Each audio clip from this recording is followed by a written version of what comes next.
Joining us now is business consultant Vivian Annie. Good morning. Yeah, Thank good you morning. for joining us on TVC Breakfast.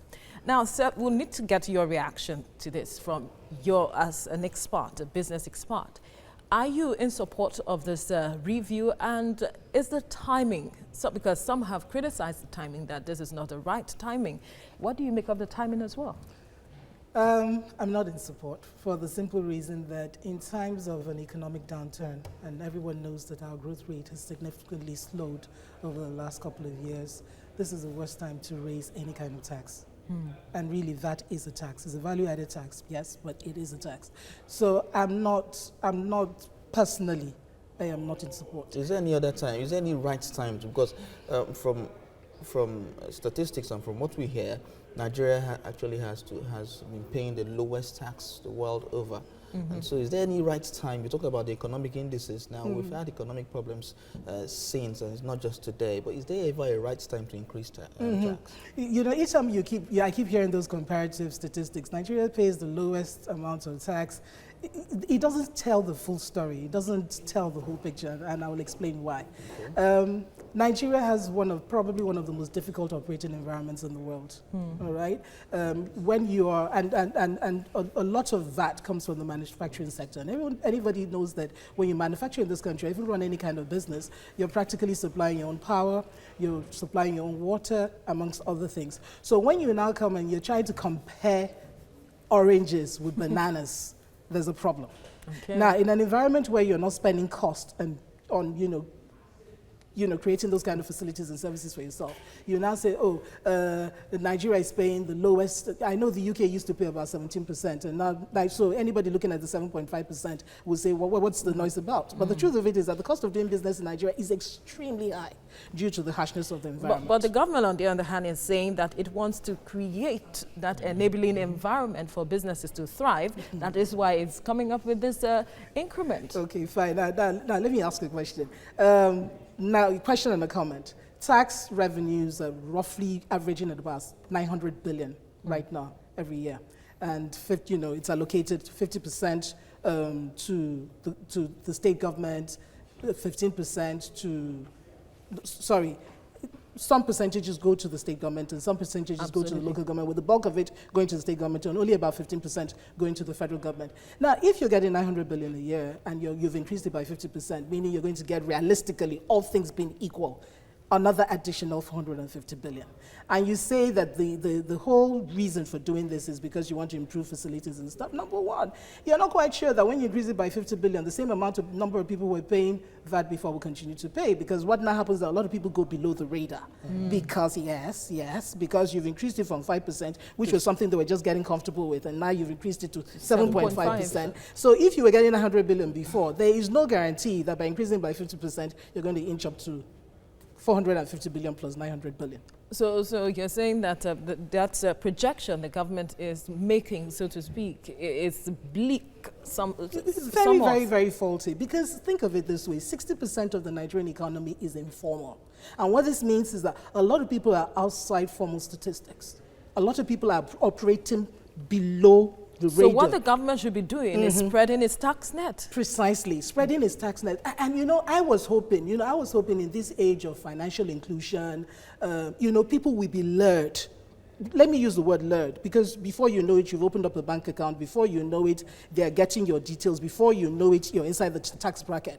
So that before, if the 900 billion was spread over, for example, over 20 million companies, example, now, if you lure more people into the tax bracket, into the formal economy by financial inclusion and co, and you convince people to register businesses, all right, to improve their own chances of bidding for other jobs and co, what effectively you've done is that you've increased the tax net. Okay, there is a problem, and I remember discussing it with Veronica, I think some weeks back. Multiple taxation. You go to an eatery and you get the receipt and you see VAT and consumption tax. You buy goods, tax on it. Nigerians pay tax everywhere, so increasing this VAT sort of a problem, because we're still going to be paying the same 7.5% all over. How does this affect the economy overall, the economy of Nigerians and the economy itself? Look, I say to you something, right? Once there's an economic downturn, you on your individual level or family level, your first instinct is to do what? Cut down on your expenses, absolutely. right? That's your first instinct. But you see, as you cut down on your expenses, you're not helping the economy. Each time you go to even do things that are discretionary, things that are not essential purchases, you go to buy a movie ticket, you're keeping somebody's job. Or you're encouraging the hiring of more people. As well. You're paying tax on that movie ticket. But what now happens is that once you come up with all these taxes, effectively what you're doing is that you're taking money out of our individual pockets. So the first thing we will do as individuals is that we'll do what? We'll cut down on our expenses. And as we cut down on expenses, what are we doing? We're cutting down on the revenue that ordinarily should go to businesses that we are spending money on. And once you do that, the business owners too are looking at themselves. We don't have as much money as we used to have, so we're not making as much profit. So if we were going to hire 5 people to do a certain job, we'd rather hire 1 person. You see how the multiplier effect goes. So what governments do all over the world is once there's a downturn, it is only government that has that kind of clout, that has that kind of money available to it to release to keep up consumer confidence and keep the economy going. And what the government is doing now is that they're taking out this money from you on one hand through taxes, on the other hand they have withdrawn money from the banking system through TSA. So what you have is a perfect storm. Wow. Perfect storm. Vivian Annie, we have to leave it at this point. Thank you for your time on TVC Breakfast. Thank you very much. Well, joining us now is business consultant Vivian Annie. Thank you very much, Vivian. Yeah, hello, hi. Okay, so if we keep paying 7.5% as VAT, not just on salaries, but on luxury goods, on everything we purchase, it means that there might be too much money in circulation because banks are also collecting some percentage of the funds that has been deposited there. How will this overall affect the banking system especially? Too much money in circulation or less money in circulation? Because what they're doing is that they're taking away money from you. Money from your they're taking away. Like I said, this VAT increase thing totally defeats the aim of the financial inclusion policy. We were hoping that we'll raise this number of unbanked Nigerians and reduce the size of the informal economy and make them formalized, and getting them into the banking system was all part of it. By the time we continue to slam all these charges, people are going to get increasingly reluctant to route their money through the banks, even for those people who already have bank accounts. Right now, each time I go to use a POS and then you tell me I need to pay 15 naira for any transaction of over 1,000 naira, in addition to the bank charges and co. I start to wonder, at the end of the day, is you see 1,000 naira in your account and then the next minute that money is no longer there because of all this small little drip charges. So definitely all these taxes, including the VAT increase, definitely is pulling monies out of our pockets and going to make a lot more people reluctant to route their money through the banking system or formal channels. Now, let's look at the multiplier effect now, breaking it down really. When you have these issues, people now with trying to hold back from spending, cutting costs and all of those, what are the effects basically on the economy? Oh, less money, and that means that hiring decisions, if you were before going to hire... Unemployment? Oh yes, unemployment, inflation, and so on, and increased misery. The misery index is going to definitely go up. Because, you see, at the end of the day, me and you could be looking at 15 naira as nothing.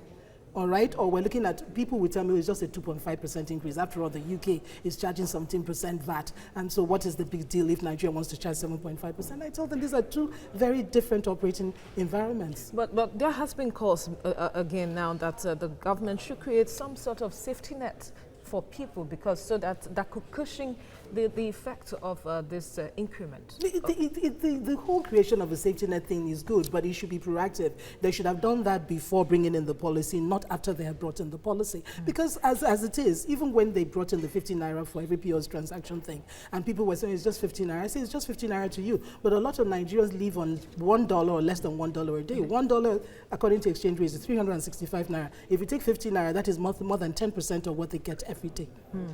Okay, so in all of this now, there's a push for entrepreneurship and a movement to agriculture. How will this affect this drive? Oh, definitely it's going to affect it a lot. If you're pushing people onto entrepreneurship, you're pushing people into registering their own companies. But at the same time, it's almost as if in this country, once you're a registered company and you're on the government radar, everybody is taking their own cut from your money, even from the initial share capital that you've made, not to talk of, you've put down to establish the business, not to talk of profits. So what other options are open to the government now if it wants to generate revenue outside of oil? Because that is what this is also about. Oh yes, oh and yes. fund the budget. And fund the budget. And look, I said to a friend of mine who's a tax consultant, I said to her, it's about time government starts thinking of flat charges.